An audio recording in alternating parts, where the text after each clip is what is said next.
Hello everyone, welcome to learning book. Learning book पे आप सभी का स्वागत है। लर्निंग बुक के इस वीडियो में हम 11 अगस्त 2020 से संबंधित करंट अफेयर के महत्वपूर्ण प्रश्नों को कवर करेंगे। अपने क्वेश्चंस के डिस्कशन की शुरुआत की जाए उससे पहले आप सभी से एक रिक्वेस्ट है कि लर्निंग बुक चैनल को अधिक से अधिक शेयर करके हमें अपना सपोर्ट दें। और जो नए व्यूअर्स चैनल से आज पहली बार जुड़े हैं उनसे रिक्वेस्ट है कि वो चैनल को सब्सक्राइब करके बेल आइकॉन को प्रेस कर दें, जिससे जो भी नई वीडियोज़ चैनल पर अपलोड करी जाए उसकी नोटिफिकेशन आप तक समय से पहुंच सके। आइए शुरुआत करते हैं अपने आज के पहले प्रश्न के साथ। आज का पहला प्रश्न है, अभी हाल ही में भारत ने रक्षा उत्पादन और निर्यात प्रोत्साहन नीति 2020 की घोषणा की। इस नीति के अनुसार भारत डिफेंस सेक्टर में 2025 तक डिफेंस मैन्युफैक्चरिंग के कितने कारोबार का लक्ष्य रखा है भारत ने 2025 तक डिफेंस मैन्युफैक्चरिंग के लिए जो भारत का लक्ष्य है वो है 1,75,000 करोड़ रुपए का। डिफेंस सेक्टर में मैन्युफैक्चरिंग को बढ़ावा देने के उद्देश्य से ही ये न्यू पॉलिसी अनाउंस की गई है गवर्नमेंट ऑफ इंडिया के द्वारा। कुछ फैक्ट्स पे ध्यान देते हैं। देखिए, अगर हम बात करें आर्म इंपोर्ट की, यानी कि किसी दूसरे देश से आर्म खरीदने की, तो इसमें भारत इस वर्ष दूसरे स्थान पे है, जबकि इस वर्ष के पहले हमेशा भारत पहले स्थान पे होता था। यानी भारत इस वर्ष के पहले हमेशा दूसरे से हथियार खरीदने में पूरे विश्व में सबसे आगे था। इस वर्ष जिस देश ने पूरे विश्व से सबसे ज़्यादा हथियार खरीदा है दूसरे देशों से पूरे विश्व में, वो है सऊदी अरब। भारत दूसरे नंबर पे है इस वर्ष दूसरे देशों से हथियार खरीदने में। ये हो गई आर्म इंपोर्ट की बात। अगर हम बात करें आर्म एक्सपोर्ट की, तो आर्म एक्सपोर्ट की अगर हम बात करेंगे तो भारत इस वर्ष 23वें स्थान पे है दूसरे देशों को हथियार बेचने में, और ख़रीदने में दूसरे स्थान पे है। तो ये एक लंबा गैप है कि हम 23वें स्थान पे हैं दूसरे देशों को हथियार बेचने में, जबकि हम दूसरे देशों से हथियार खरीदने में दूसरे स्थान पे हैं। तो इसीलिए defence production and export promotion policy 2020 को अनाउंस किया गया गवर्नमेंट ऑफ इंडिया के द्वारा, ताकि भारत में जो डिफेंस सेक्टर की मैन्युफैक्चरिंग है उसको बढ़ावा दिया जा सके और हम दूसरे देशों को अधिक से अधिक हथियार का निर्यात करें, दूसरे देशों के लिए अधिक से अधिक हथियार का निर्यात करें, और जो हम आयात करा रहे हैं अपने लिए वो कम हो सके। अगर हम बात करें इस 1,75,000 करोड़ रुपए में से, तो भारत ऐसा नहीं है कि ये सारे के सारे को एक्सपोर्ट करेगा। इसमें से भारत का जो टारगेट है 2025 तक ये है कि भारत 35,000 करोड़ रुपए के हथियारों को दूसरे देशों को एक्सपोर्ट करेगा 2025 तक, जो कि अभी कितना है, अभी भारत सिर्फ 20,000 करोड़ रुपए के हथियारों को एक्सपोर्ट कर रहा है दूसरे देशों को पूरे साल के दौरान। जबकि ये जो 20,000 करोड़ रुपए है, ये अगर हम बात करें 2014-15 की, तो 2014-15 में भारत दूसरे देशों को सिर्फ और सिर्फ 8,000 करोड़ रुपए के हथियारों को एक्सपोर्ट करता था। अब वो बढ़ के 20,000 करोड़ हुआ है, जिसको 2025 तक बढ़ा के 35,000 करोड़ रुपए करने का लक्ष्य है भारत सरकार का रक्षा उत्पादन और निर्यात प्रोत्साहन पॉलिसी में। और इस पॉलिसी के अंतर्गत भारत का एक लक्ष्य है कि 2025 तक भारत में 1,75,000 करोड़ रुपए का टोटल बनेगा रक्षा हथियार, जिसमें से 1,40,000 करोड़ रुपए के रक्षा हथियारों का इस्तेमाल खुद भारत अपने लिए करेगा, और 35,000 करोड़ का जो होगा रक्षा हथियार उसे दूसरे देशों को बेचेगा। और अगर हम सप्लाई की बात करें तो अभी भारत इस वर्ष सबसे ज़्यादा सप्लाई खरीदा रशिया से, दूसरे नंबर पे इजराइल से, और तीसरे नंबर पे फ्रांस से। भारत ने सबसे ज़्यादा हथियार खरीदे इस वर्ष 58% हथियार रशिया से खरीदे, इजराइल से खरीदे 15% हथियार, और 12% हथियार भारत ने खरीदे फ्रांस से। इस वर्ष की बात है ये। और इसमें भारत इस वर्ष आर्म इंपोर्टर कंट्रीज़ में दूसरे नंबर पे था, यानी कि दूसरे देशों से हथियार खरीदने में भारत इस वर्ष दूसरे नंबर पे था, और पहले नंबर पे था सऊदी अरब। और एक्सपोर्ट में भारत 23वें स्थान पे था, यानी सबसे ज़्यादा जो दूसरे देशों को एक्सपोर्ट करते हैं उसमें भारत की रैंक 23वीं थी। और अभी कुछ दिन पहले ही एक डिफेंस एक्सपो हुआ था, लगाया गया था, जिसमें एमएसएमई सेक्टर को भी डिफेंस सेक्टर में शामिल किया करने के लिए एक बढ़ावा मिले, उसी के लिए डिफेंस एक्सपो लगा था। ये क्वेश्चन मैंने आपको कवर भी कराया था। इस डिफेंस एक्सपो को लगाया गया था उत्तर प्रदेश की राजधानी लखनऊ में, और इसका उद्घाटन किया था हमारे प्रधानमंत्री नरेंद्र मोदी जी ने। और अभी भारत का एक विज़न है, भारत का एक लक्ष्य है कि भारत को 5 ट्रिलियन इकोनॉमी बनानी है 2024 तक।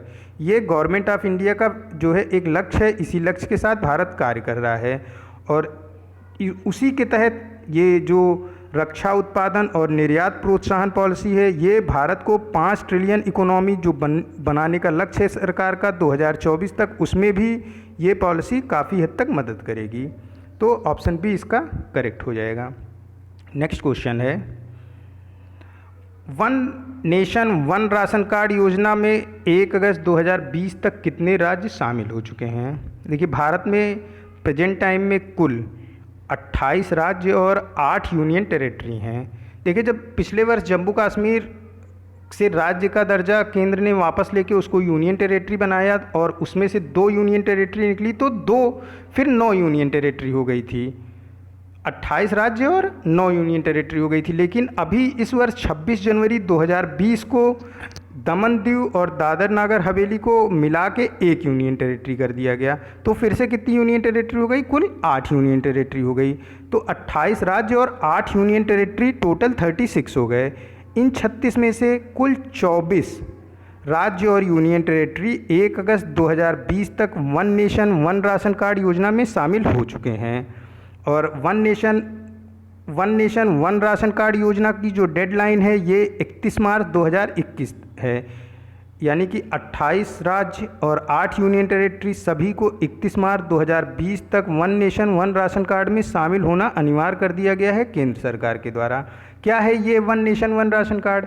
जैसे अभी आप उत्तर प्रदेश में कहीं पे रह रहे हो, फिर आपकी जॉब लगती है या फिर आप किसी काम के सिलसिले में किसी रोज़गार की तलाश में दूसरे प्रदेश में चले जाते हो, तो क्या है कि पहले क्या था, आपका राशन कार्ड सिर्फ आपके ज़िले में ही काम करता था। अब आप अपने उसी सेम राशन कार्ड को ले जाके दिल्ली, हरियाणा, बेंगलोर, मतलब कि भारत के किसी भी राज्य में एक ही राशन कार्ड से आप अपने राशन को अपने नज़दीकी राशन की दुकान से ले सकते हो। यही one nation one ration card योजना है।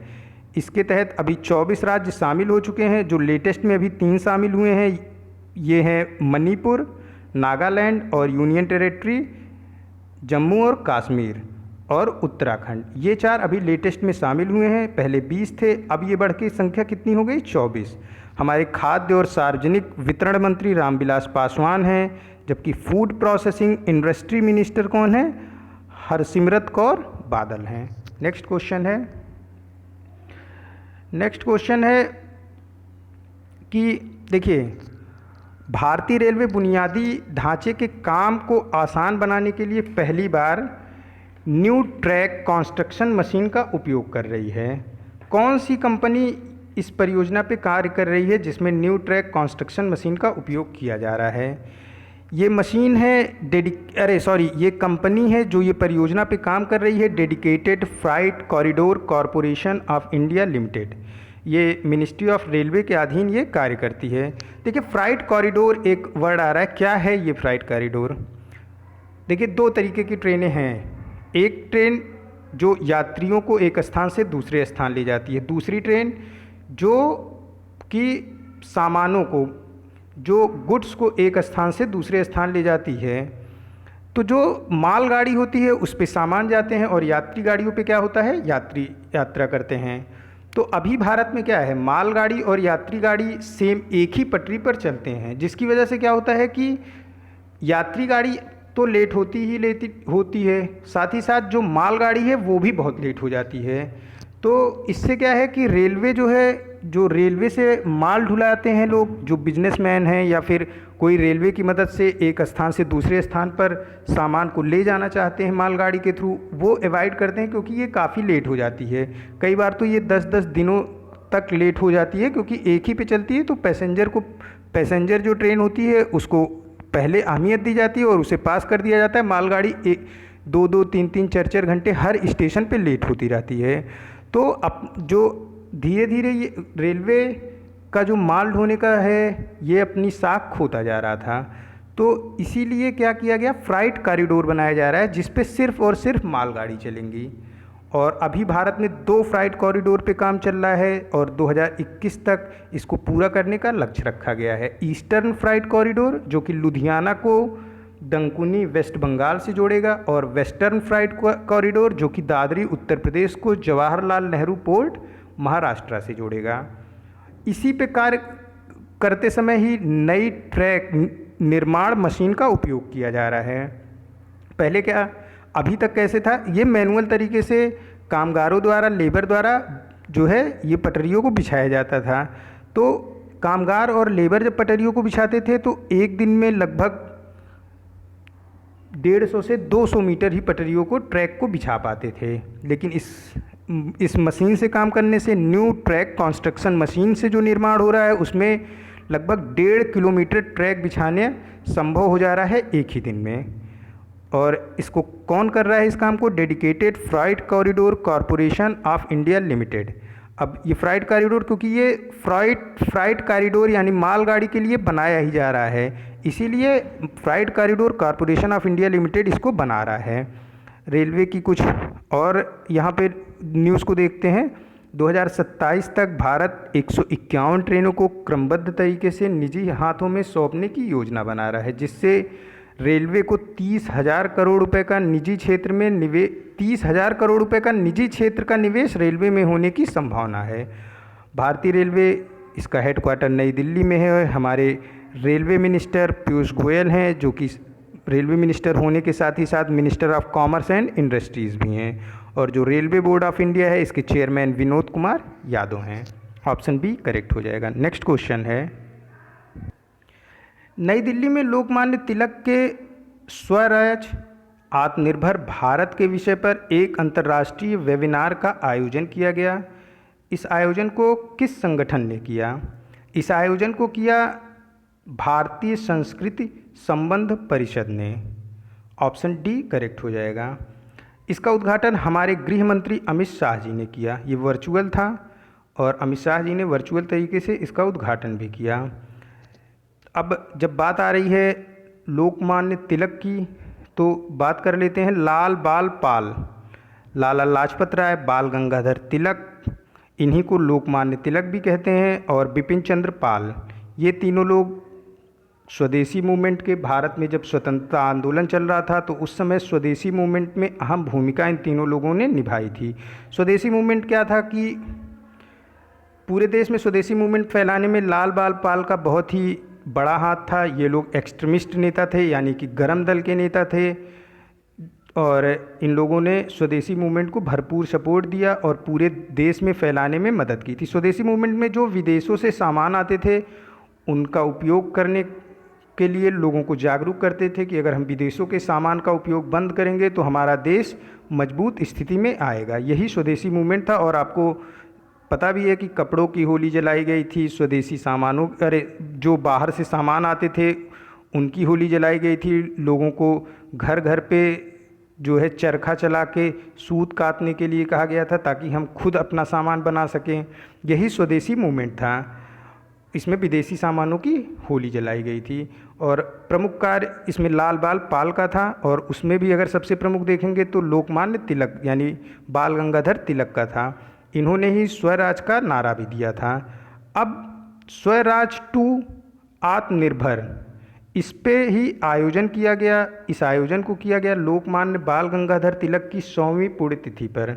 आत्मनिर्भर भारत अभियान भारत को इंपोर्ट पर निर्भरता को कम करने के लिए प्रधानमंत्री नरेंद्र मोदी जी द्वारा जो है चलाया जा रहा है कि भारत दूसरे देशों से कम सामान ले और अपने देशों के सामान को बना के खुद यूज़ करें, साथ ही साथ दूसरे देशों को दे भी, जिससे हमारा देश आत्मनिर्भर बन सके। यही आत्मनिर्भर भारत अभियान था। इसी विषय पर जो है भारतीय संस्कृति संबंध परिषद ने नई दिल्ली में लोकमान्य तिलक स्वराज 2 आत्मनिर्भर भारत के विषय पर अंतर्राष्ट्रीय वेबिनार का आयोजन किया था, जिसका उद्घाटन हमारे गृह मंत्री अमित शाह जी ने किया था। नेक्स्ट क्वेश्चन है, किस सार्वजनिक बैंक ने new India insurance company limited, Bajaj Allianz, general insurance company limited और HDFC एर्गो हेल्थ इंश्योरेंस के साथ मिलकर व्यक्तिगत कोरोना कवच पॉलिसी को पेश किया है? कोरोना कवच पॉलिसी को इन तीनों कंपनियों के साथ मिलकर पेश किया है केनरा बैंक ने। बात करें केनरा बैंक की तो इसका हेडक्वार्टर बेंगलुरु में है। इसके चेयरमैन TN मनोहरन है और टैगलाइन है टुगेदर वी कैन। अभी जो लोग रेगुलर जुड़े हुए हैं ये क्वेश्चन कराया जा चुका है कि जो हेल्थ इंश्योरेंस होता है, इन सारी देखिए सारे बैंकों को कौन रेगुलेट करता है? सारे बैंकों को रेगुलेट करता है रिजर्व बैंक ऑफ इंडिया। और जो इंश्योरेंस कंपनियां हैं इनको कौन रेगुलेट करता है? इनको रेगुलेट करती है IRDA, insurance regulatory and development authority of India. ये इंश्योरेंस कंपनियों को गवर्न करती है, उनको रेगुलेट करती है। इसने सभी के सभी इंश्योरेंस कंपनियों के लिए मैंडेट कर दिया था कि कोरोना कवच और कोरोना रक्षक नाम से 2 इंश्योरेंस पॉलिसी हर इंश्योरेंस कंपनी को देना है। क्या है कोरोना कवच? कोरोना कवच में ये 3.5 महीने की पॉलिसी ले सकता था कोई, 6.5 महीने की पॉलिसी ले सकता है कोई, या फिर 9.5 महीने की पॉलिसी ले सकता है कोई कोरोना कवच को। इसमें 50,000 से 5 लाख रुपए तक का आपको कोरोना होने के दौरान आपको इतनी इंश्योरेंस का जो है रिकवर मिलेगा। 50,000 से 5 लाख तक जैसी आपका प्रीमियम आप दोगे उतना ज़्यादा आपका ये होगा। मैक्सिमम 5 लाख तक है और मिनिमम 50,000। इसमें कोई बच्चा 1 दिन से लेके 65 साल की आयु तक के लोग इसको ले सकते हैं। और कोरोना रक्षक में क्या है? सेम, सब कुछ सेम है, बस इसमें क्या है प्रीमियम कम है, मिनिमम 50,000 है और मैक्सिमम 2.5 लाख है। कोरोना रक्षक और कोरोना कवच ये दोनों अनिवार्य किया गया था IRDA के द्वारा सभी इंश्योरेंस कंपनियों को। अब केनरा बैंक भी क्या कर रहा है? केनरा बैंक भी जो है ये कर रहा है कि इस इंश्योरेंस को इन तीनों की मदद से खुद भी बेचने का काम कर रहा है। तो ऑप्शन ए इसका करेक्ट हो जाएगा। नेक्स्ट क्वेश्चन है, इन्फोसिस फिनेकल को किस देश के राष्ट्रीय बैंक के लेन देन बैंकिंग व्यवसाय को डिजिटल रूप से बदलने के लिए चुना गया है? देखिए इन्फोसिस फिनेकल जो है इसकी पेरेंट कंपनी इन्फोसिस ही है। इन्फोसिस भारतीय कंपनी है, ये एक इंफॉर्मेशन टेक्नोलॉजी की कंपनी है, मल्टीनेशनल कंपनी है। इसका हेडक्वार्टर बेंगलुरु कर्नाटका में है। और जो इन्फोसिस है इसके फाउंडर NR नारायण मूर्ति हैं।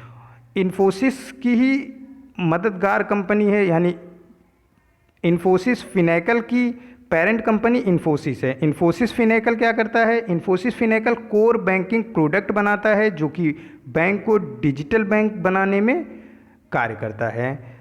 तो इन्फोसिस फिनेकल को अभी चुना गया बहरीन के नेशनल बैंक ऑफ बहरीन को पूरी तरीके से डिजिटल बैंक में बदलने के लिए। और ये कहाँ का बैंक हो गया फिर? ये हो गया B ऑप्शन बहरीन।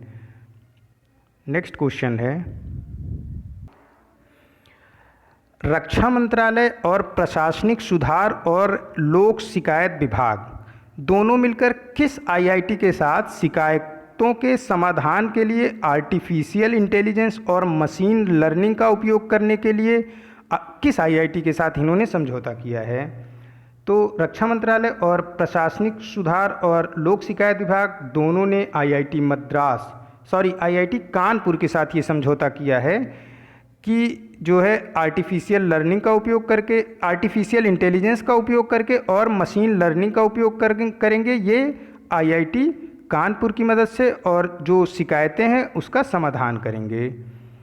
मैं फिर से पूरे क्वेश्चन को रिपीट कर रहा हूँ। रक्षा मंत्रालय और प्रशासनिक सुधार और लोक शिकायत विभाग दोनों ने IIT कानपुर से एक समझौता ज्ञापन पर हस्ताक्षर किया है ताकि रक्षा मंत्रालय और प्रशासनिक सुधार और लोक शिकायत विभाग की जो शिकायतें हैं उनके समाधान के लिए आर्टिफिशियल इंटेलिजेंस और मशीन लर्निंग का उपयोग किया जाए।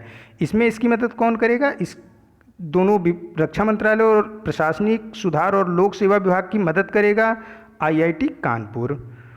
ऑप्शन C करेक्ट हो जाएगा।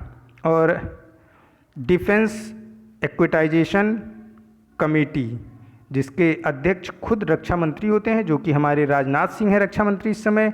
पहले इसको कोई फाइनेंशियल पावर नहीं थी, अभी कुछ दिनों पहले ही 300 करोड़ रुपए की फाइनेंशियल पावर प्रोवाइड की गई डिफेंस एक्विटाइजेशन कमेटी को, यानी कि अब 300 करोड़ रुपए तक के रक्षा हथियार को ज़रूरत पड़ने पे किसी वार के दौरान बिना किसी मंत्रालय की संस्तुति के 300 करोड़ रुपए तक का रक्षा हथियार खरीद सकता है डिफेंस एक्विटाइजेशन काउंसिल अपने स्वविवेक से। और आर्टिफिशियल इंटेलिजेंस मशीन लर्निंग के उपयोग से शिकायतों का समाधान करेगा कौन? रक्षा मंत्रालय और प्रशासनिक सुधार और लोक सेवा विभाग।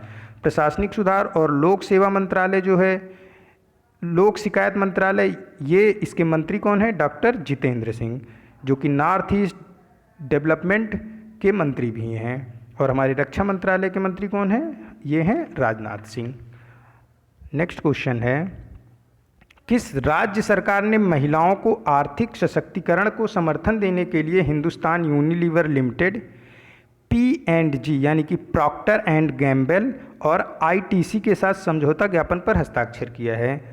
आंध्र प्रदेश की सरकार ने Procter and Gamble, P&G, ITC limited और यूनिलीवर तीनों के साथ एक समझौता किया है। ये तीनों मिलकर जो आंध्र प्रदेश की महिलाएं हैं उनको तकनीकी रूप से सक्षम बनाएंगी, साथ ही साथ उनके अंदर मार्केटिंग के गुण को भी विकसित करने का काम इन तीनों को दिया गया है।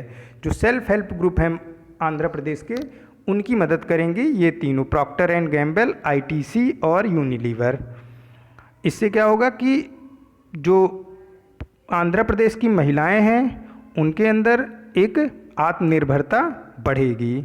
और आंध्र प्रदेश सरकार ने YSR चेयुथा नाम से एक ऐप लॉन्च किया है अभी, जो है उसमें जो बैकवर्ड क्लास की महिलाएं हैं, जो शेड्यूल्ड क्लास की महिलाएं हैं, जो शेड्यूल्ड ट्राइब क्लास की महिलाएं हैं जिनकी उम्र 50 से 60 वर्ष है, उनकी मदद के लिए इस ऐप को लॉन्च किया है। सितंबर 2020 में YSR आसरा नाम से भी एक नया ऐप लॉन्च किया जाएगा आंध्र प्रदेश की सरकार द्वारा, जो सेल्फ हेल्प ग्रुप की महिलाएं हैं उनकी मदद के लिए ये होगा। देखिए YSR चेयुथा, ये बैकवर्ड क्लास की महिलाएं, शेड्यूल्ड क्लास की महिलाएं और शेड्यूल्ड ट्राइब महिलाओं की मदद के लिए जिनकी उम्र 45 से 60 वर्ष है।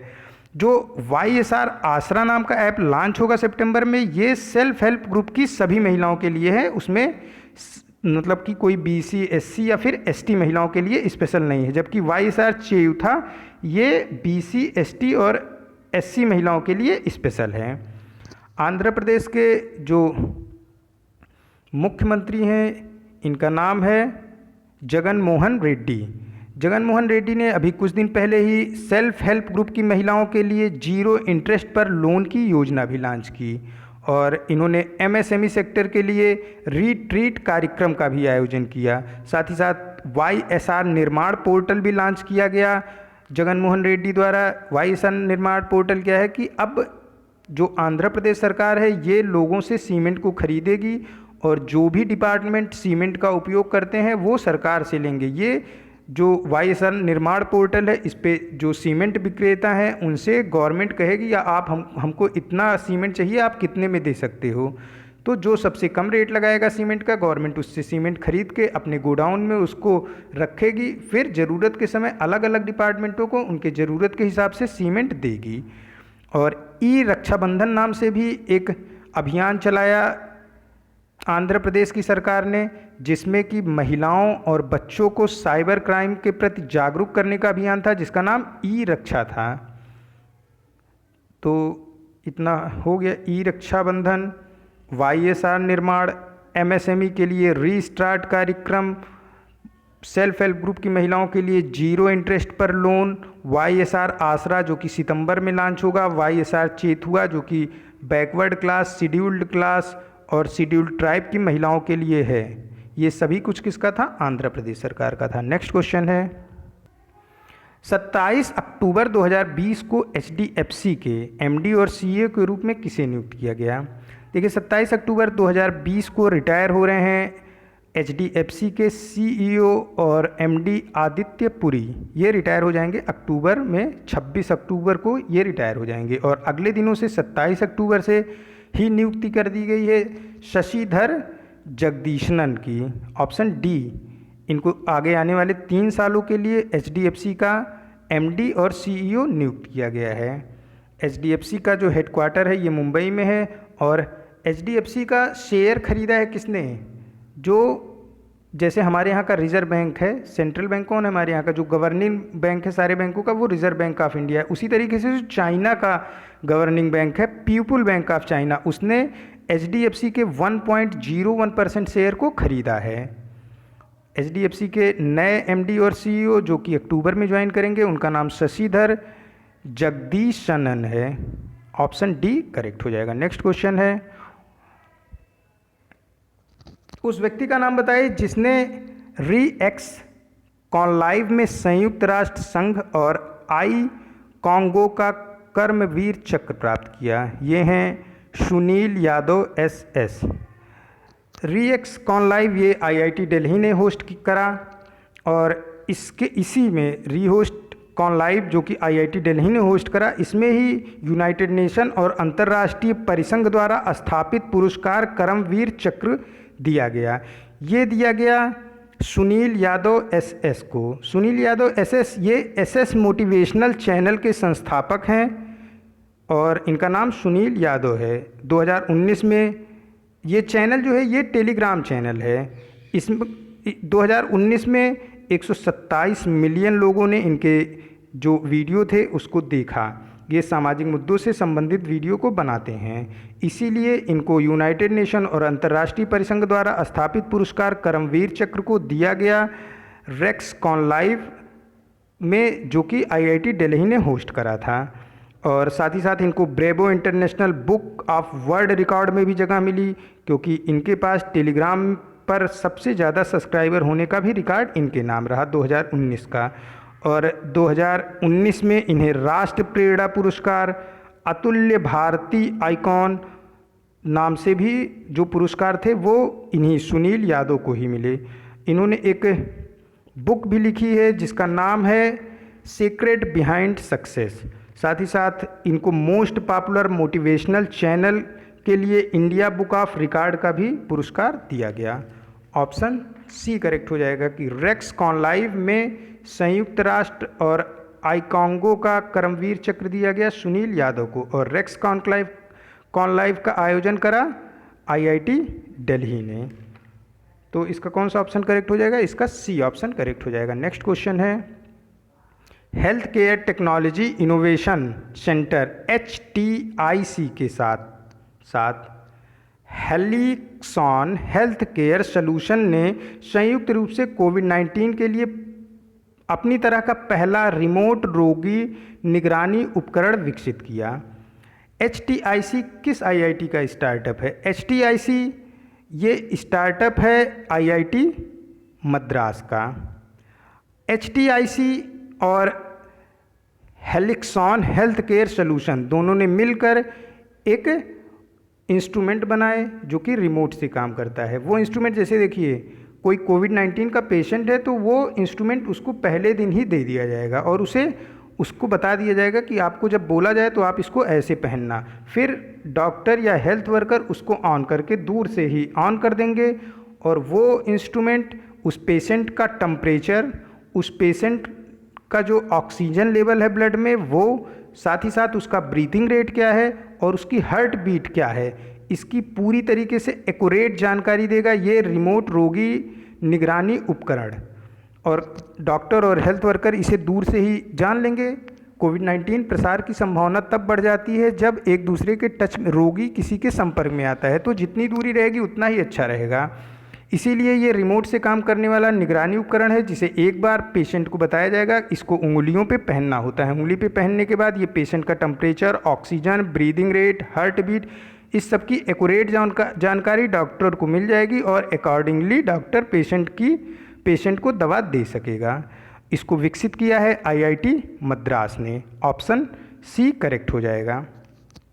आईआईटी मुंबई ने एक सुंदरम वेटागो करके विकसित किया है। क्या सुंदरम वेटागो? ये आप कह सकते हो एज ए लाइक वेंटिलेटर है, लेकिन ये उससे काफ़ी छोटा होता है, लेकिन काफ़ी हद तक वेंटिलेटर की तरह ही काम करता है। जो रिमोट एरिया हैं, यानी कि जो दूरस्थ एरिया हैं जैसे लद्दाख या फिर आपका आंध्र प्रदेश, इन सब दूरस्थ एरिया में, रिमोट एरिया में जहाँ पे वेंटिलेटर की सुविधा नहीं है, वहाँ पे सुंदरम वेटागो का उपयोग किया जा रहा है कोविड-19 के पेशेंट के ट्रीटमेंट में, और कोविड-19 पेशेंट में काफ़ी हद तक सुंदरम वेटागो मदद भी कर रहा है। इसको किसने विकसित किया? इसको आईआईटी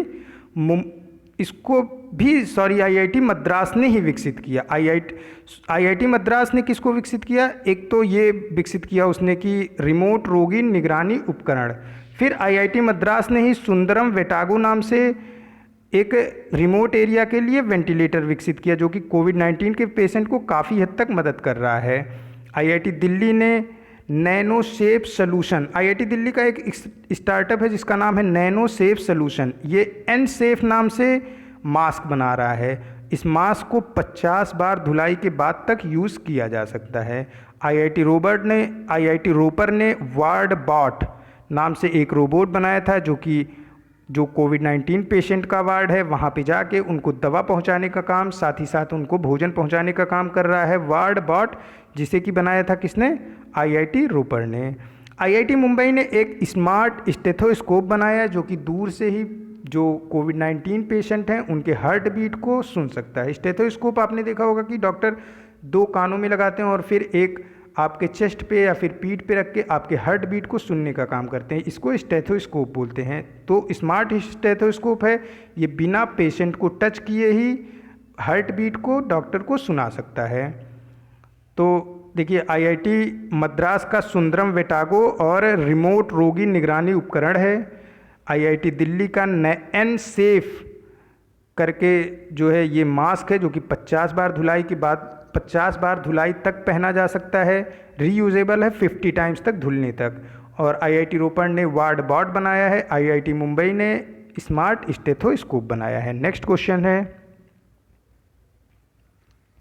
स्वास्थ्य सहायता रोबोट का क्या नाम है जिसे मध्य रेलवे के मुंबई मॉडल द्वारा डिजाइन किया गया है?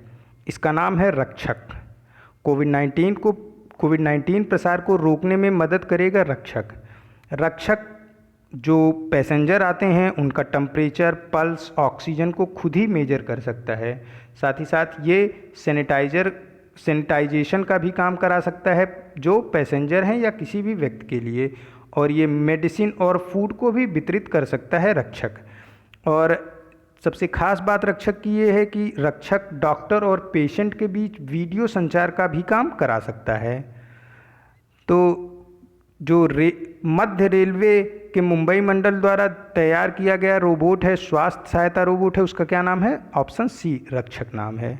नेक्स्ट क्वेश्चन है, हाल ही में किस रेलवे स्टेशन पर यूवी बैगेज बाथ नाम से एक अनोखा कियोस्क का उद्घाटन किया गया? देखिए, नाम से ही ये सब पता चल रहा है। UV ultraviolet rays, baggage means की जो लगेज है, जो आपके पास सामान है, बाथ मीन्स नहाना। अल्ट्रावायलेट रेज से जो सामान है उसका सैनिटाइजेशन करना, उसको जो है क्या करना है, अल्ट्रावायलेट रेज का उस पर पूरी तरीके से अल्ट्रावायलेट रेज से उसको नहला देना है सामान को। इससे क्या होगा कि जो लगेज होगा इसका 360 डिग्री सैनिटाइजेशन हो जाएगा। फिर अगर उसके थ्रू कोविड-19 का प्रसार होने वाला होगा तो रुक जाएगा। तो अल्ट्रावायलेट बैगेज बाथ ये भी कोविड-19 प्रसार को रोकने में मदद करेगा। ये अभी कहाँ पे शुरू किया गया है? ये शुरू किया गया है बेंगलोर रेलवे स्टेशन पर। शुरुआत के 1 महीने तक यूवी बैगेज बाथ ये फ्री होगा, लेकिन फिर इसके बाद इसके लिए कुछ नॉमिनल फीस ली जाएगी पैसेंजर से। अब कोई पैसेंजर गया, उसके बैग को पूरी तरीके से क्या कर दिया जाएगा, अल्ट्रावायलेट बाथ करा दिया जाएगा और वो पूरी तरीके से सैनिटाइज हो जाएगा, तो कोरोना फ्री हो जाएगा, जिससे कोविड-19 प्रसार को रोकने में मदद मिलेगी। तो ऑप्शन इसका डी करेक्ट हो जाएगा। नेक्स्ट क्वेश्चन है, भारतीय रेलवे के किस राज्य ने 3 रेलवे स्टेशनों पर स्वचालित प्रकाश की व्यवस्था की है?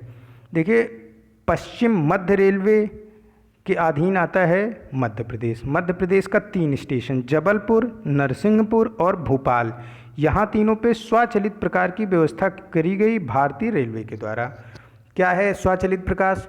स्वचालित प्रकाश ऐसा है कि इसमें कोई स्विच नहीं होगी, ये खुद ब खुद देखेगा कि कितने प्रकाश की आवश्यकता है।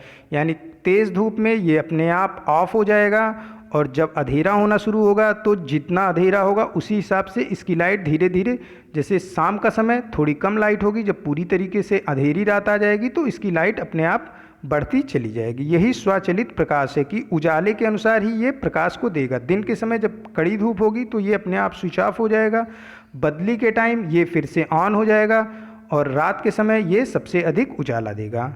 और ये कहाँ पे किया गया जो है, ये अभी मध्य प्रदेश के 3 स्टेशनों पर, जबलपुर, नरसिंहपुर और भोपाल, इन तीनों स्टेशनों पर इसको लगाया गया। भारतीय रेलवे का जो मध्य प्रदेश है ये पश्चिम मध्य रेलवे का हिस्सा है। तो ऑप्शन बी इसका करेक्ट हो जाएगा। नेक्स्ट क्वेश्चन है, कविता कुमारी देवी जो हाल ही में खबरों में है ये किस खेल से जुड़ी हैं? कविता कुमारी देवी ये जुड़ी हुई हैं कबड्डी से। कविता कुमारी देवी और बबीता फोगाट तो एक फेमस नाम है जो कि कुश्ती खेलती हैं।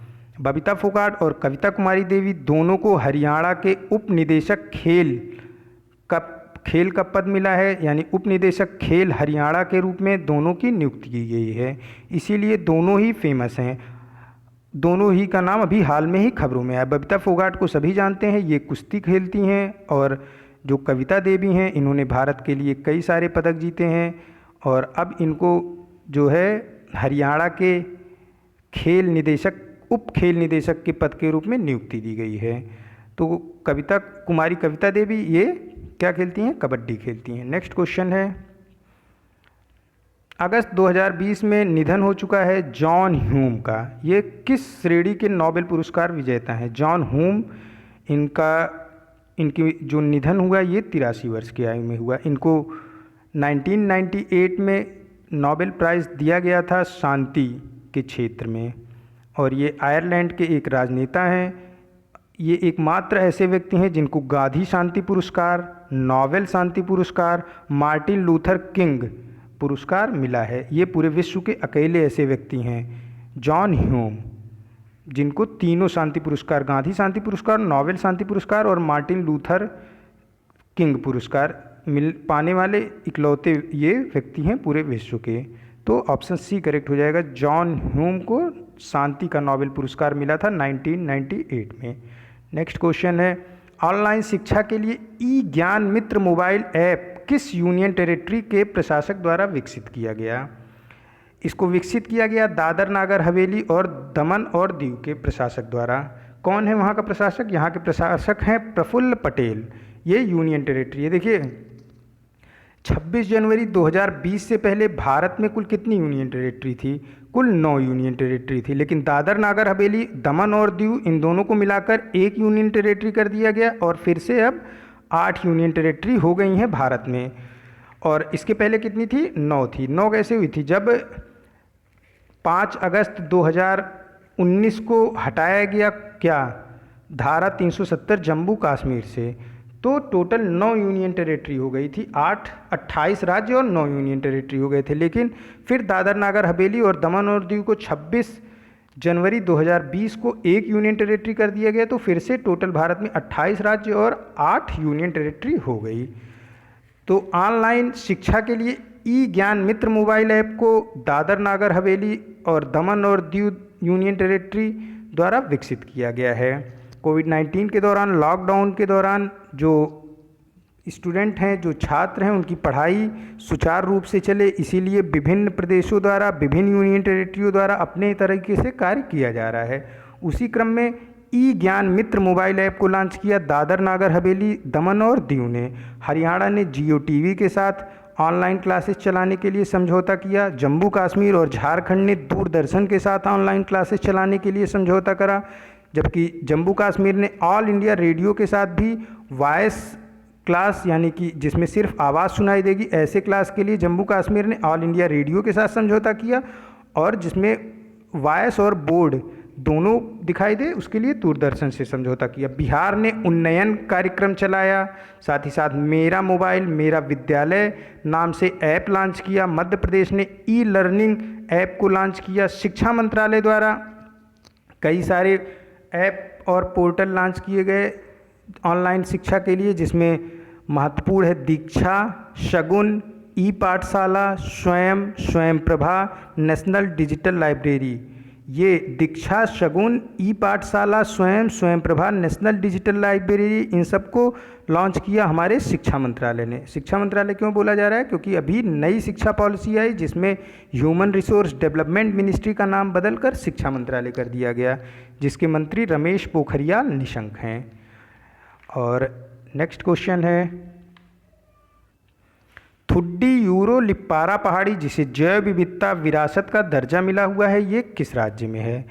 थुड्डी यूरो लिप्पारा पहाड़ी ये केरल में स्थित है। इसे अभी हाल ही में जैव विविधता विरासत का दर्जा मिला। जैव विविधता विरासत क्या होता है? यहाँ पे सबसे अधिक वैरायटी के लिविंग ऑर्गेनिज्म हैं। इस थिड्डू यूरो लिप्पारा पहाड़ी पे जो वैरायटी, जैसे कि पेड़ों की वैरायटी, फूल, अलग अलग पेड़ों की वैरायटी, गेंदे का फूल और फिर पीपल, नीम, आम, शीशम, ये सब वैरायटी हो गई। ये 5-6 वैरायटी हो गई। इसी तरीके से सबसे ज़्यादा लिविंग ऑर्गेनिज्म मेढक, छिपकली, कीड़े मकोड़े, फिर लिविंग ऑर्गेनिज्म, ये सारे मतलब कि मैक्सिमम जितने ज़्यादा वैरायटी ऑफ लिविंग ऑर्गेनिज्म होंगे, चाहे वो प्लांट हों या फिर एनिमल हों, तो वो उतना ज़्यादा जैव विविधता माना जाता है। तो थुड्डी यूरो लिप्पारा पहाड़ी पे जैव विविधता अधिक पाई गई, इसीलिए उसे जैव विविधता विरासत का दर्जा मिल गया। ये केरल में स्थित है। ऑप्शन ए करेक्ट हो जाएगा। नेक्स्ट क्वेश्चन है, बंगस आवाम मेला त्यौहार किस राज्य / केंद्र शासित प्रदेश में मनाया गया? बंगस आवाम मेला त्यौहार मनाया गया जम्मू कश्मीर यूनियन टेरिटरी में। ये 5 अगस्त 2019 को पूरा हुआ 1 साल धारा 370 के हटने का जम्मू कश्मीर में। इसी के उपलक्ष्य में वहाँ के लोगों के द्वारा बंगस आवाम मेला त्यौहार मनाया गया। धारा 370 हटने की खुशी के रूप में उन्होंने 5 अगस्त 2020 को 1 साल जब पूरा हुआ, क्योंकि 2019 में धारा 370 हटाया गया था जम्मू कश्मीर से, तो वहाँ की आवाम ने बंगस आवाम मेला त्यौहार का आयोजन किया। जम्मू कश्मीर की जो है जनता ने। जम्मू कश्मीर के अभी हाल ही में लेफ्टिनेंट गवर्नर बदले गए। अब वहाँ जम्मू कश्मीर के नए लेफ्टिनेंट गवर्नर हैं मनोज सिन्हा। वहाँ पे अभी मुख्यमंत्री का पद खाली है। जम्मू कश्मीर ऐसी यूनियन टेरिटरी है जहाँ पे कि लेजिस्लेटिव असेंबली भी है, जैसे कि आपका जैसे कि दिल्ली में क्या है कि मुख्यमंत्री भी हैं और वो केंद्र शासित प्रदेश भी है। इसी तरीके से जम्मू कश्मीर में भी मुख्यमंत्री भी हैं और वो केंद्र शासित प्रदेश भी हैं। जबकि लद्दाख में मुख्यमंत्री नहीं है, वो सिर्फ केंद्र शासित प्रदेश है। दमन एंड दीव में मुख्यमंत्री नहीं है, वो सिर्फ केंद्र शासित प्रदेश है। और जम्मू कश्मीर से धारा 370 हटाने के साथ ही साथ जम्मू कश्मीर को 2 भागों में विभाजित किया गया। जम्मू कश्मीर और लद्दाख दोनों ही यूनियन टेरिटरी है। लद्दाख विथआउट लेजिस्लेटिव है और जम्मू कश्मीर विथ लेजिस्लेटिव है। हालांकि जम्मू कश्मीर में अभी चुनाव नहीं हुए हैं और वहाँ पे मुख्यमंत्री की चुनाव की घोषणा भी बाद में करी जाएगी। जम्मू कश्मीर की 2 राजधानियाँ हैं। जम्मू राजधानी होगी विंटर में और श्रीनगर होगी समर में। जबकि लद्दाख की राजधानी लेह है और यहाँ के जो एडमिनिस्ट्रेटर हैं ये राधा कृष्णन माथुर हैं। देखिए, जहाँ पे लेजिस्लेटिव असेंबली है वहाँ पे क्या होते हैं, उपराज्यपाल होते हैं। जहाँ पे लेजिस्लेटिव असेंबली नहीं है वहाँ पे एडमिनिस्ट्रेटर बोला जाता है, जो कि सबसे बड़ा पद होता है पूरे यूनियन टेरिटरी का। एडमिनिस्ट्रेटर कहाँ कहाँ पे होंगे? जहाँ जहाँ पे लेजिस्लेटिव असेंबली नहीं। देखिए, लेफ्टिनेंट्स गवर्नर आपके होंगे दिल्ली में, होंगे जम्मू कश्मीर में। और कहाँ पे होंगे एडमिनिस्ट्रेटर होंगे लद्दाख में, दमन एंड दीव में। जहाँ जहाँ पे मुख्यमंत्री नहीं होते हैं वो सिर्फ यूनियन टेरिटरी है, वहाँ पे एडमिनिस्ट्रेटर होते हैं। और जहाँ पे मुख्यमंत्री भी हैं और वो यूनियन टेरिटरी भी है, वहाँ पे लेफ्टिनेंट्स गवर्नर होते हैं। ये आज का लास्ट क्वेश्चन था। मिलते हैं नए करंट अफेयर के साथ नेक्स्ट वीडियो में। Keep studying and learning book. Thank you for watching this.